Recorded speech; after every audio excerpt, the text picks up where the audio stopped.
Les observateurs s'accordent à dire que c'est le groupe le plus relevé de cette CAN 2023. La poule C, celle du Sénégal, champion en titre, compte un gros morceau, le Cameroun, quintuple vainqueur de la compétition, la Guinée et la Gambie, quart de finalistes lors de la dernière CAN, ce qui annonce des derbys redoutables. Nous avons deux voisins, donc c'est des derbys régionaux et un derby presque traditionnel du football africain, Sénégal-Cameroun. Et on sait à quoi s'attendre. Les autres lions, ceux d'Atlas, sont mieux lotis dans un groupe F comprenant la République démocratique du Congo, la Zambie et la Tanzanie.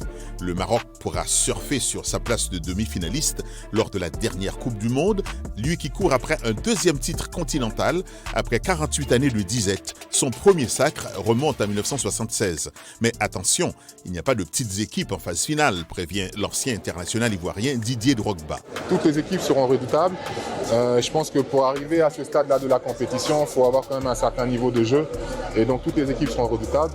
Mission à domicile compliquée pour les hôtes, les éléphants qui devront sortir les défenses pour se tirer d'affaire dans un groupe A difficile avec le Nigeria de Victor Osimhen, meilleur buteur des éliminatoires. La Guinée-Bissau et la Guinée équatoriale, vierges de tout titre continental, complètent le groupe. Les Ivoiriens bénéficieront du soutien non négligeable, il faut le dire, de leur public. Bien sûr, on joue à domicile, donc on fait partie des favoris. Bien sûr, il y a des grandes équipes comme le Nigeria, le Cameroun, le Maroc, l'Algérie. Mais la Côte d'Ivoire joue à domicile devant son public. On est favoris, bien sûr. Dans le groupe B, l'Égypte, 7 titres de la CAN au compteur, va faire face au Ghana, au Cap-Vert et au Mozambique.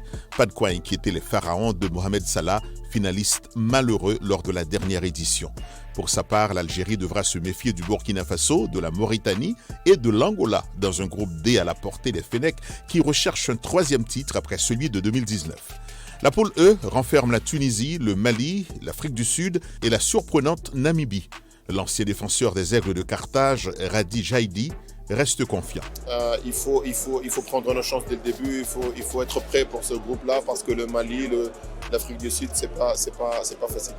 La compétition va se dérouler du 13 janvier au 11 février dans 6 stades à Abidjan, Bouaké, Korogo, San Pedro et Yamoussoukro. Les 2 premiers de chaque groupe et les 4 meilleurs 3e accéderont au 8e de finale.